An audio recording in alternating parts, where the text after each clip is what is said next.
പുല്ലാത്തിവിള സ്വദേശി ലളിതാംബികയാണ് ഉറ്റവർ ഉപേക്ഷിച്ച നിലയിൽ കാട് കയറിയ വീട്ടിൽ കണ്ടെത്തിയത്. മഴമനു ഇടപെടലിനെ തുടർന്ന് ഇവരെ ജനറൽ ആശുപത്രിയിൽ പ്രവേശിപ്പിച്ചു.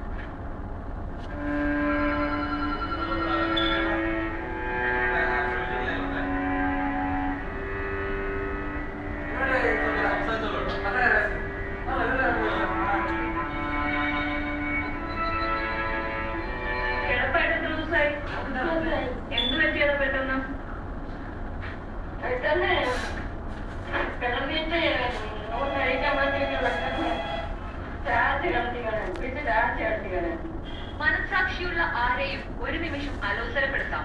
ഈ ദൃശ്യങ്ങളും കാട് മൂടിക്കിടക്കുന്ന ഒറ്റമുറി വീട്ടിൽ 10 വർഷത്തിലേറെയായി അവിവാഹിതയായ ലളിതാംബിക ഒറ്റപ്പെട്ട ജീവിതം തുടങ്ങിയിട്ട്.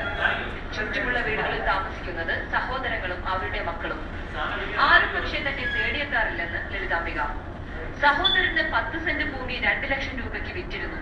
ആ കാശ് കൊണ്ടാണ് ജീവിച്ചു പോന്നത്. പൈസ തീർന്നതോടെ വീട്ടിലെ ഉപകരണങ്ങളും വിൽക്കാൻ തുടങ്ങി. ഒരാഴ്ച മുൻപ് ശാരീരിക അവശത കലശലായി തീരെ കിടപ്പിലുമായി. മരണത്തോട് മല്ലടിക്കുന്ന നിലയിൽ കണ്ട ലളിതാംബികയെ ഉടൻ ആശുപത്രിയിൽ എത്തിക്കാനായിരുന്നു ഞങ്ങളുടെ തീരുമാനം.